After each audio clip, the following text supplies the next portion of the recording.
আসসালামু আলাইকুম। প্রিয় দর্শক, অন্য মঞ্চের আজকের আলোচনায় আপনাদের সকলকে আমন্ত্রণ জানাচ্ছি।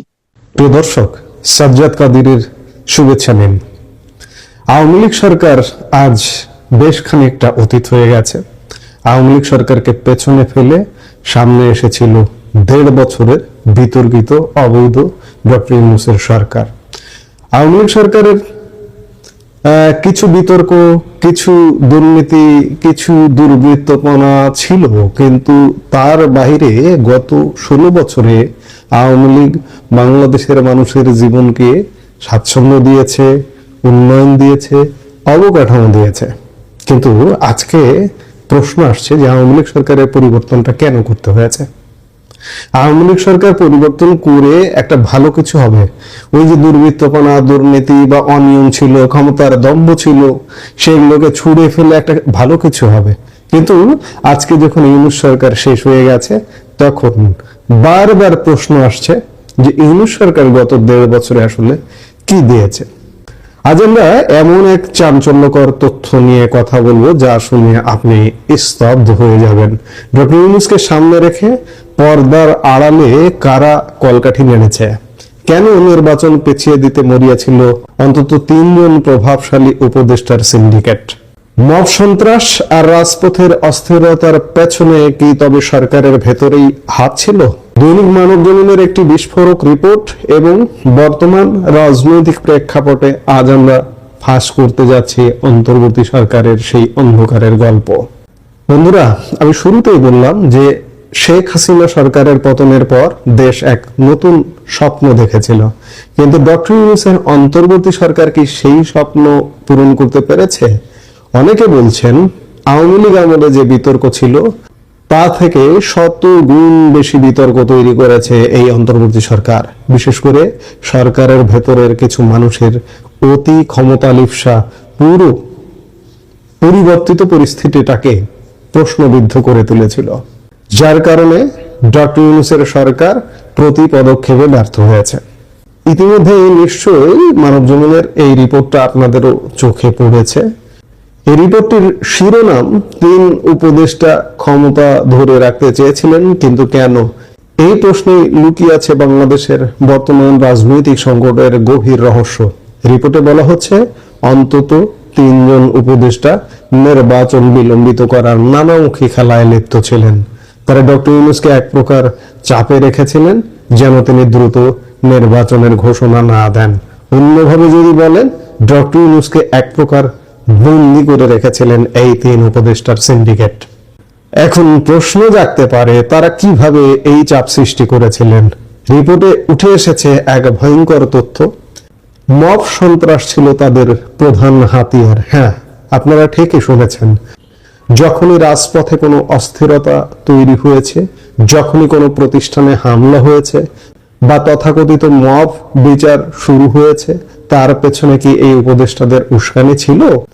মানবজমিনের রিপোর্ট অনুযায়ী এই উপদেষ্টাদের কৌশলের অন্যতম হাতিয়ার ছিল মব সন্ত্রাস। তারা জানতেন দেশে আইন শৃঙ্খলা পরিস্থিতি যত নাজুক থাকবে, নির্বাচন তত পিছিয়ে দেওয়া যাবে। তারা ডক্টর ইউনূসকে বোঝাতে সক্ষম হয়েছিলেন যে এখন নির্বাচন দিলে পরিস্থিতি সামাল দেওয়া যাবে না। আগস্টকে বিক্রি করে তারা বলতে চেয়েছিলেন যে আগস্টের চেতনা ধূলিসাৎ হয়ে যাবে। আরো আশ্চর্যের বিষয় হলো, ডক্টর ইউনূস নিজেও একসময় অসহায় হয়ে পড়েছিলেন। তার সামনে একগাদা সংস্কারের প্রস্তাব দেওয়া হয়েছিল। এই সংস্কারের মোড়কেই মূলত ক্ষমতার মেয়াদ বাড়ানোর ছক আঁকা হয়েছিল। আপনারা কি খেয়াল করেছেন, প্রথম আলো বা ডেইলি স্টারের অফিসে যখন হামলা হয়েছিল তখন প্রশাসন কেন নীরব নির্বিকার ছিল? পুলিশের বড় কর্তারা কেন সময় মতো ব্যবস্থা নেননি? মানবজমিনের রিপোর্ট বলছে এর পেছনেও ছিল সেই উপদেষ্টাদের নির্দেশ। এমনকি খোদ প্রধান উপদেষ্টা ডক্টর ইউনূসকেও নাকি অন্ধকারে রাখা হয়েছিল। তিনি তখন ঘুমিয়েছিলেন বলে পরে এক সাংবাদিককে জানিয়েছিলেন। ভাবা যায়। এবার আসি ভূ রাজনীতির কথায়। এই ৩ উপদেষ্টার লক্ষ্য শুধু ক্ষমতা ছিল না, তারা চেয়েছিলেন তাদের পছন্দের কোনো শক্তির হাতে ক্ষমতা হস্তান্তর করতে। তারা বিদেশি দূতাবাসগুলোতে গিয়ে কূটনীতিকদের বোঝানোর চেষ্টা করতেন যে এখনই নির্বাচন দিলে উগ্রপন্থী বা অপ্রত্যাশিত শক্তির উত্থান ঘটবে। এমনকি জনমত জরিপগুলো নাকি তারা নিজেদের মতো করে ম্যানিপুলেট বা প্রভাবিত করতেন। এখানে একটি রোমাঞ্চকর তথ্য আছে। একজন উপদেষ্টা দক্ষিণ এশিয়ার একটি দেশে গিয়ে নাকি একদিনের জন্য নিখোঁজ হয়ে গিয়েছিলেন। বাংলাদেশের মিশন তাকে খুঁজে পাচ্ছিল না। কেন এই রহস্যময় অন্তর্ধান? তিনি কার সাথে গোপন বৈঠক করেছিলেন? অন্যদিকে একটি আঞ্চলিক শক্তির চাপ আর নিজের রাজনৈতিক ভবিষ্যৎ চিন্তা করে ডক্টর ইউনূস শেষ পর্যন্ত নির্বাচনমুখী হতে বাধ্য হন। তার হয়তো ভয় ছিল নির্বাচন ভণ্ডুল হলে তার দীর্ঘদিনের অর্জিত পার্সোনাল ইমেজ বা ব্যক্তিগত পুঁজিপাটটা সব ধুলোয় মিশে যাবে। লন্ডন বৈঠক ছিল সেই নির্বাচনমুখী যাত্রার একটি বড় অংশ। কিন্তু মজার ব্যাপার হলো সেই তিন উপদেষ্টা এই বৈঠকটিও বানচাল করার চেষ্টা করেছিলেন। কথায় কথায় আওয়ামী লীগের দুঃশাসনের কথা আসে। দুঃশাসন কাকে বলে, কত প্রকার, ইউনূস সরকার সেটি দেখিয়ে দিয়েছে। অন্তর্বর্তী সরকারের এই তিন উপদেষ্টার ভূমিকা কি আওয়ামী লীগের দুঃশাসন যেটাকে এরা বলে বা যারা বলে তার ধারে কাছে কি ছিল? মোটেই নয়। ভয়ঙ্কর ক্ষতিকর ছিল ইউনূসের 1.5 বছরের শাসনামল। তারা প্রশাসনকে কবজা করে নিয়েছিলেন। এমনকি এক পর্যায়ে মনে হচ্ছিল তারা ডক্টর ইউনূসকে সরিয়ে নিজেরা মসনদে বসবেন। দেশের রাজনৈতিক দলগুলো কিন্তু এই বিষয়টি খুব কাছ থেকে পর্যবেক্ষণ করেছিল। বিশেষ করে প্রধান রাজনৈতিক শক্তিগুলো ধৈর্য ধরে অপেক্ষা করেছে। বিশেষ করে বিএনপির কথা ইঙ্গিত করেছে মানব জমিনের এই রিপোর্টটি। তারা কোনো হঠকারী সিদ্ধান্তে পা দেয়নি বলেই হয়তো আজ আমরা নির্বাচনের পথে এগোতে পেরেছি, নইলে আজও নির্বাচন হতো না। কিন্তু এই যে 1.5-2 বছরের অস্থিতিশীলতা, মব জাস্টিসের নামে মানুষের ওপর অবিচার, এর দায় কে নেবে? এই উপদেষ্টাদের নাম কেন প্রকাশ করা হচ্ছে না? জনতা জানতে চায় কারা সেই কালপ্রিট যারা মানুষের স্বপ্ন নিয়ে সিনেমিনি খেলা খেলেছে। আমরা প্রত্যাশা করব, যেহেতু একটি নতুন সরকার, একটি রাজনৈতিক সরকার গঠিত হয়েছে, বিএনপি সরকার এই সমস্ত উপদেষ্টাদের নামে যেসব অভিযোগ উঠছে সেই সব অভিযোগ আমলে নেবে এবং তাদের বিরুদ্ধে ব্যবস্থা নেবে। তাহলে বিএনপির প্রতি বাংলাদেশের মানুষ, বাংলাদেশের এই যে 1.5 বছরের যে দুঃশাসন দেখেছে বাংলাদেশের মানুষ, তাহলে কিন্তু বিএনপির উপরে খুশি হবে মানুষ। ডক্টর ইউনূসের দুঃশাসনের কারণেই মানুষ কিন্তু বারবার বলবার সুযোগ পেয়েছে যে আগেই ভালো ছিলাম। আওয়ামী লীগের কথা কিন্তু গত 1.5 বছরে বারবার স্মরণ করেছে। ডক্টর ইউনূসের মতো ব্যক্তিকে যখন তার উপদেষ্টারা ব্ল্যাকমেইল করতে পারেন কিংবা বিভ্রান্ত করতে পারেন, তখন বুঝতে হবে ঘুণ পোকা আমাদের সিস্টেমের কতটা গভীরে। মানব জমিনের এই রিপোর্টটি আমাদের চোখ খুলে দিয়েছে। সময় এসেছে এই ছদ্মবেশী বিপ্লবীদের মুখোশ উন্মোচন করার। দর্শক, আপনারা কি মনে করেন এই তিন উপদেষ্টা আসলে কারা? কমেন্ট করে আমাদের জানান। এই তিন উপদেষ্টার নেতৃত্বে তারা এতটাই শক্তিশালী হয়ে যান যাতে প্রফেসর ইউনূস অসহায় হয়ে পড়েন। তিনি বারবার সিদ্ধান্ত পরিবর্তন করতে থাকেন। পরে একটা আঞ্চলিক শক্তির চাপ এবং নিজের অঙ্ক মেলাতেই তিনি নির্বাচনমুখী হতে বাধ্য হন। তার হিসাব নিকাশ ছিল যদি নির্বাচন ভণ্ডুল হয়ে যায় তাহলে তার ব্যক্তিগত পুঁজিপাটটা সবই যাবে, শূন্য হাতে বাড়ি ফিরবেন। বাংলাদেশের নির্বাচন ঠেকিয়ে দিতে ডক্টর ইউনূস সরকারের উপদেষ্টাদেরই কেউ কেউ সক্রিয় ভূমিকা রাখছেন এমন সন্দেহ, এমন কানাঘুষো, এমন জল্পনা যখন মাসের পর মাস ধরে ছিল এবং বিএনপির রাজনীতিবিদ, বিএনপি সংশ্লিষ্ট বুদ্ধিজীবীদের একটা অংশ তো বটেই, এমনকি হাদির হত্যাকাণ্ডের পর হাদির পরিবারের সদস্যরা, তার ভাই জনসভায় দাঁড়িয়ে বলেছেন উপদেষ্টাদের কেউ কেউ এই হত্যাকাণ্ডে জড়িত। হাদির হত্যাকাণ্ডের পর যে ভয়াবহ হামলার ঘটনা ঘটলো প্রথম আলো ডেইলি স্টারে, তারপর নিউ এজ সম্পাদক নুরুল কবির বলেছেন যে উপদেষ্টাদের কারো কারো জ্ঞাতসারেই তারা জানতেন, এরপরেও সরকারই এমন ভাঙচুর, এমন অগ্নিকাণ্ড ঘন্টার পর ঘন্টা ঘটতে দিয়েছে। এসব বলবার পরেও কারা ঠিক এই ঘটনাগুলো ঘটিয়ে আসছিল তা সম্পর্কে খুব স্বাভাবিকভাবেই ইউনূস সরকার যতদিন ক্ষমতায় ততদিন বাংলাদেশের সংবাদ মাধ্যম মুখ খোলেনি। বাংলাদেশের সংবাদ মাধ্যম এমন কোনো প্রতিবেদন ছাপেনি, কিন্তু এই সাহস প্রথম করেছে বাংলাদেশের শীর্ষস্থানীয় দৈনিক মানব জমিন। তারা সরাসরি লিখছে যে 3 জন উপদেষ্টা সক্রিয় ছিলেন ক্ষমতা ধরে রাখতে কিন্তু কেন, সেই প্রশ্নের উত্তর প্রতিবেদনটি যেভাবে লেখা হয়েছে তাতে মনে হচ্ছে এই বিস্ফোরক তথ্যে ঠাসা প্রতিবেদনটি হয়তো কয়েক পর্বে তারা ছাপবেন, এই পরিকল্পনার অন্যান্য অংশও তারা জানাবেন, কিন্তু প্রথম যে দফা তারা ছেপেছেন সেখানে তারা স্পষ্ট বলেছেন 3 জন উপদেষ্টা সক্রিয়ভাবে বাংলাদেশের নির্বাচন ঠেকিয়ে দিতে কাজ করছিলেন এবং এমনভাবে তারা ইউনূস প্রশাসনকে, এমনকি ডক্টর মোহাম্মদ ইউনূসের ওপর চেপে বসেছিলেন, তিনি এদের কথার বাইরে গিয়ে কোনো সিদ্ধান্ত গ্রহণ করতে আর পারছিলেন না। 3 জন উপদেষ্টার বাইরে আরো একজনের কথাও তারা বলেছেন, মানে মানবজমিন পত্রিকা কিন্তু 3 জনের নাম সরাসরি উল্লেখ করে নাই, কিন্তু যেসব সূত্র তারা ধরিয়ে দিয়েছে তার মাধ্যমে যেমন কারা সেই 3 উপদেষ্টা তা স্পষ্ট হয়ে ওঠে, তেমনি মানবজমিন সূত্রে, রাজনীতিবিদদের সূত্রে, বিভিন্ন সূত্র মিলিয়ে এই 3টি নাম সম্পর্কে শতভাগ নিশ্চিত হওয়া যায় এই প্রতিবেদনটি পাঠ করলে। এই প্রতিবেদনের চতুর্থ একজনের কথাও একেবারে দ্বিতীয় লাইনেই আছে। প্রতিবেদনটি শুরুই হয়েছে, অন্তর্বর্তী সরকারের অন্তত 3 জন উপদেষ্টা নির্বাচন বিলম্বিত করার নানামুখী খেলায় লিপ্ত ছিলেন। তারা রিজওয়ানা হাসান, আদিলুর রহমান খান এবং ফাউজুল কবির খান। এছাড়াও অন্য একজন উপদেষ্টা ছিলেন অবশ্য সুবিধাবাদী ভূমিকায়, দুপক্ষকেই খুশি রেখে সময়টা কাটিয়েছেন, তিনি বরাবরই অস্থির।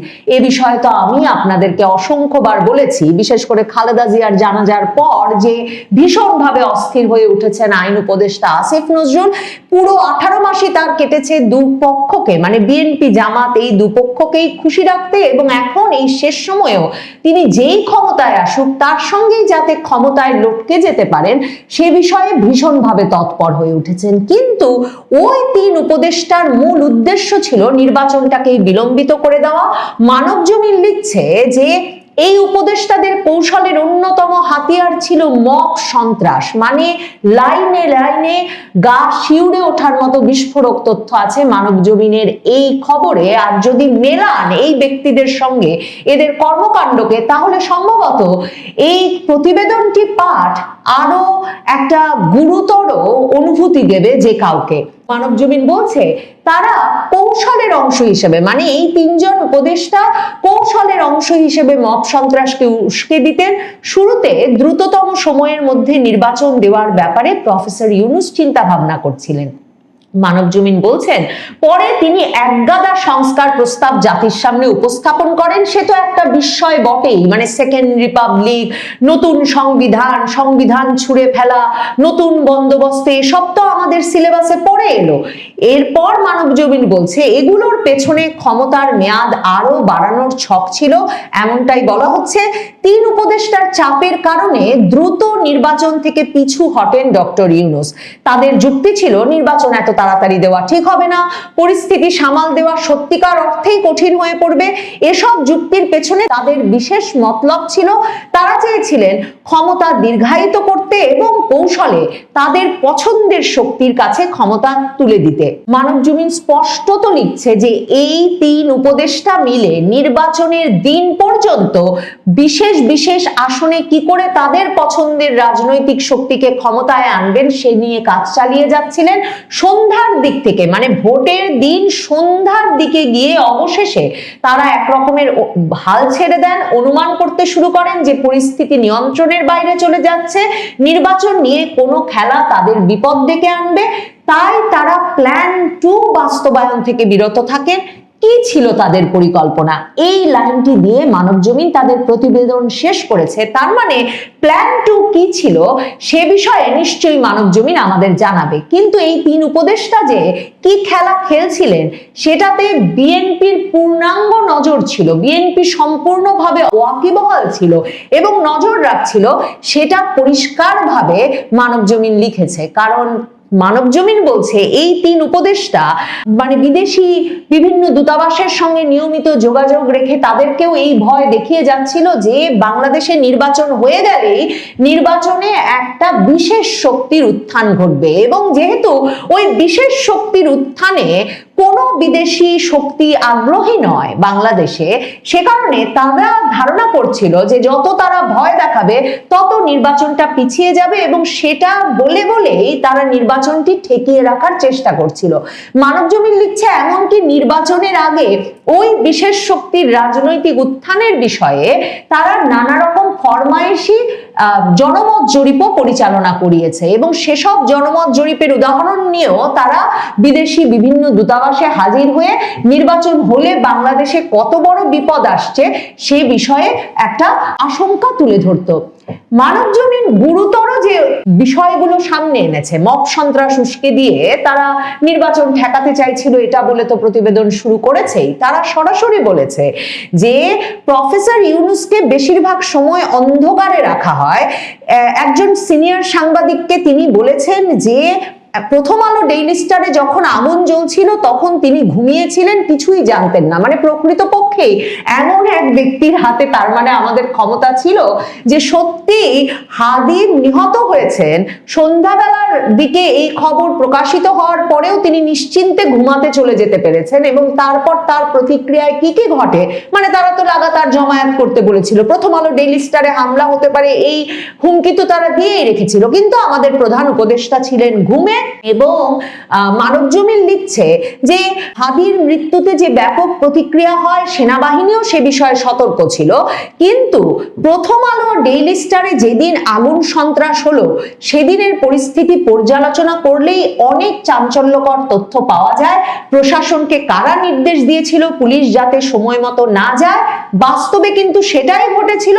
পুলিশ এই প্রশাসনের এই অংশের নির্দেশে অনেক বিলম্বে ঘটনাস্থলে পৌঁছেছিল, সেখানে পুলিশের বড় কর্তার ভূমিকা ছিল রহস্যজনক। তার মানে মানবজমিন পত্রিকা সুনির্দিষ্টভাবে জানে যে আশঙ্কা নিউ এজ সম্পাদক নুরুল কবির প্রকাশ করেছেন, যে সরকারের এক রকমের অনুমোদনে প্রথম আলো ডেইলি স্টারের ভাঙাভাঙি ঘন্টার পর ঘন্টা ধরে চলেছে, আগুন দেওয়া গেছে সাংবাদিকদের ভেতরে রেখে।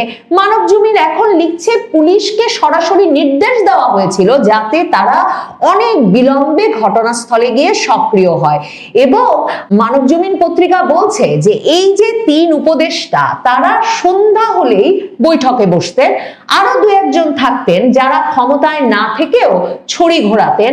এক পর্যায়ে এরা এতটাই শক্তিশালী হয়ে যান যাতে প্রফেসর ইউনূস অসহায় বোধ করতে থাকেন, তিনি বারবার সিদ্ধান্ত পরিবর্তন করতে থাকেন। ভেবে দেখেন, এই রিজওয়ানা হাসান খান, এই ফাউজুল কবির খান, এরা দুজন মানে সরকারের জনপ্রশাসন কমিটি যে গঠন করে দিলেন ইউনূস সরকার, মানে যেটা কিন্তু সাধারণভাবে নাই, যেটা একদম মানে ডক্টর ইউনূসকে একরকমের চাপের মুখে ফেলে জনপ্রশাসনের সকল রদবদলের জন্য একটা বিশেষ কমিটি গঠনের ব্যবস্থা হলো উপদেষ্টা পরিষদ থেকে। তার সদস্য, মুখ্য সদস্য ছিলেন কিন্তু রিজওয়ানা হাসান, ফাউজুল কবির খান। এই জনপ্রশাসন কমিটি যে ভয়াবহভাবে পক্ষপাত দুষ্ট হয়ে বিভিন্ন জায়গায় নিয়োগ করছে সেই অভিযোগ তুলে কিন্তু অক্টোবর মাসে গিয়েও বিএনপি ফাউজুল কবির খানের অপসারণ চেয়ে এসেছিল এবং আদিলুর রহমান খানকে নিয়েই সেদিন বৈঠকে বসেছিলেন ডক্টর ইউনূস। কাজেই ডক্টর ইউনূস, আদিলুর রহমান খান, আসিফ নজরুল এবং ওয়াহিদুদ্দিন মাহমুদ বিএনপির সবচেয়ে ঘনিষ্ঠ এবং বিশ্বস্ত জন উপদেষ্টা পরিষদে, এমন তিন ব্যক্তিকে নিয়ে বসার পর ওই আদিলুর রহমান খানের নাম হয়তো বিএনপি উচ্চারণ করে নাই, কিন্তু মানবজমিন স্পষ্টত বলছে যে কোন কোন উপদেষ্টা এসব কাজ করছিল বিএনপি এটা পরিষ্কার জানতো। এবং মানবজমিন বলছে সন্ধ্যা হলে তারা কি করে সরকারটার কোন জায়গায় কি কাজ করাবে বা কোথায় কোন মক করাবেন, কিভাবে তারা পুরো নিয়ন্ত্রণটা ধরে রাখবেন, নির্বাচনটা পিছিয়ে দেবেন, এ বিষয়ে বৈঠক করবেন। এবং এই তিন উপদেষ্টার নেতৃত্বে তারা এতটাই শক্তিশালী হয়ে যান যাতে প্রফেসর ইউনূস অসহায় হয়ে পড়েন, তিনি বারবার সিদ্ধান্ত পরিবর্তন করতে থাকেন। পরে একটা আঞ্চলিক শক্তির চাপ এবং নিজের অঙ্ক মেলাতেই তিনি নির্বাচনমুখী হতে বাধ্য হন। তার হিসাব নিকাশ ছিল যদি নির্বাচন ভণ্ডুল হয়ে যায় তাহলে তার ব্যক্তিগত পুঁজিপাটটা সবই যাবে, শূন্য হাতে বাড়ি ফিরবেন। এবং সে কারণে তিনি লন্ডন বৈঠকের আয়োজন করেছিলেন, উদ্যোগী হয়েছিলেন, সেটা বলছে মানবজমিন। এবং মানবজমিন বলছে যে ওই বৈঠকের পর এই তিন উপদেষ্টা মিলে আরো উস্কে দেওয়া শুরু করে অপর পক্ষকে, তার মানে জামায়াতে ইসলামী, জাতীয় নাগরিক পার্টিকে, যাতে তারা কিছুতেই নির্বাচনমুখী হতে না দেয় এই অন্তর্বর্তীকালীন সরকারকে, এবং তারা এই উপদেষ্টারা এই বৈঠকের আগেও নানা ষড়যন্ত্র করছিল, লন্ডন বৈঠকের আগেও এবং পরেও। তারা বলতে থাকে এই বৈঠক প্রফেসর ইউনূসের প্রশাসনকে দুর্বল করবে, মানুষের কাছে ভুল বার্তা যাবে। লন্ডন বৈঠকের ফলাফলকে বানচাল করতে তারা ভীষণ তৎপর হয়ে ওঠেন, তারা কাজে লাগান তাদের পছন্দের রাজনৈতিক শক্তিকে, তারা প্রতিক্রিয়া জানাতে থাকেন। প্রফেসর ইউনূস আবারও দ্বিধাদ্বন্দ্বে পড়েন। নির্বাচন তখন আবারও, মানে জুনের পরেও তো একটা লম্বা সময়, নির্বাচনটা আবারও অনিশ্চিত হয়ে পড়ে। তফসিলটা কিছুতেই ঘোষিত হচ্ছিল না। মনে রাখবেন, ডিসেম্বর মাসে তফসিল ঘোষিত হওয়ার আগের দিন পর্যন্ত নির্বাচন হবে কিনা, আদৌ তফসিল ঘোষিত হবে কিনা তা নিয়ে ব্যাপক উদ্বেগ ছিল বিএনপি সহ রাজনৈতিক দলগুলোর মনে। আমি যে বলছিলাম যে মানবজমিন পত্রিকা নানা ইঙ্গিতে স্পষ্ট করেছে যে এই ব্যক্তিরা কারা। আমার সূত্র মিলিয়ে আমি তো জেনে নিয়েছি নামগুলো নিশ্চিতভাবে, কিন্তু রিজওয়ানা হাসানের নাম একরকম তারা সূত্র দিয়ে স্পষ্ট করে দিয়েছে। এই মানবজমিন পত্রিকা বলছে, উল্লিখিত উপদেষ্টারা শুধু দেশে নয় বিদেশে গিয়েও নানা কূটকৌশলের সঙ্গে যুক্ত ছিলেন। একজন উপদেষ্টা দক্ষিণ এশিয়ার একটি দেশে গিয়ে একদিন তো নিখোঁজই হয়ে গিয়েছিলেন। বাংলাদেশের মিশন তাকে হন্যে হয়ে খুঁজেছে। মানে এই ঘটনা ঘটে নভেম্বর মাসে। উপদেষ্টাদের মধ্যে একমাত্র সদস্য হিসেবে রিজওয়ানা হাসান গিয়েছিলেন পাকিস্তান সফরে পরিবেশ সংক্রান্ত কোনো কনফারেন্সে যোগ দিতে, যেখানে তিনি তার স্বামী ছাড়াও পরিবারের আরো 3 সদস্য নিয়ে যান এবং রাষ্ট্রীয় ছুটি এবং তার সফরের যে প্রজ্ঞাপন তাতে যা পাওয়া যায় তার চেয়ে আরো কয়েকদিন বেশি তিনি পাকিস্তানে কাটিয়ে আসেন এবং এর মধ্যে কয়েকদিন তার খোঁজ পায় না বাংলাদেশ সরকার কিংবা পাকিস্তানে বাংলাদেশের দূতাবাসও। সে খবর তখন নানা মাধ্যমে বেরিয়ে এসেছিল। রিজওয়ানা হাসানের দোর্দণ্ড প্রতাপ পুরো অন্তর্বর্তীকালীন সরকারের আমলে সে বিষয়টা বিশেষভাবে উল্লেখযোগ্য বটেই। একদিকে তার পিতা মুসলিম লীগের প্রাদেশিক পরিষদের সদস্য ছিলেন, পাকিস্তান আমলে 70-এর নির্বাচনেও আওয়ামী লীগের বিরুদ্ধে দাঁড়িয়ে পরাজিত হয়েছিলেন। 79 সালে জিয়ার আমলে এসে বিএনপিতে যোগ দিয়ে নির্বাচন করে এমপি হন, এরপর মন্ত্রী হন। এরশাদের আমলে আবার এরশাদ সরকারের জাতীয় পার্টিতে যোগ দিয়েছিলেন সৈয়দা রিজওয়ানা হাসানের বাবা। আর রিজওয়ানা হাসান নিজে অন্তর্বর্তীকালীন সরকারের উপদেষ্টা হওয়ার পর একদিকে যেমন আওয়ামী লীগ সরকারের সাবেক বিদ্যুৎ প্রতিমন্ত্রী নসরুল হামিদ বিপুর সকল সয় সম্পত্তি তার স্বামী আর তার পুত্র মিলে ব্যবস্থাপনা করছেন আওয়ামী লীগ সরকারের পতনের পর থেকে। অন্যদিকে তার স্বামী বিএনপির নমিনেশন নিয়ে নির্বাচন করবার জন্য কুমিল্লার হোমনায় সক্রিয় হয়ে উঠেছিলেন, আর রিজওয়ানা হাসান নিজে সক্রিয় হয়ে উঠেছিলেন এই পুরো নির্বাচনী প্রক্রিয়াটাই ঠেকিয়ে দিতে। এমন সব দারুণ রহস্যময় চরিত্র দিয়ে উপদেষ্টা পরিষদ সাজিয়েছিলেন ডক্টর মোহাম্মদ ইউনূস। তার নিজের যেমন নানা জায়গা থেকে নানা কিছু পাওয়ার এবং নানা প্রতিশ্রুতি দিয়ে আসার কারণে নানা ধান্দা ছিল, ঠিক তেমনি এমন সব অসৎ উদ্দেশ্য ছিল এই উপদেষ্টা পরিষদের অনেক অনেক সদস্যের। যত দিন যাবে এমন করে আরো অনেক খবর বেরিয়ে আসবে, সে প্রত্যাশা তো করাই যেতে পারে।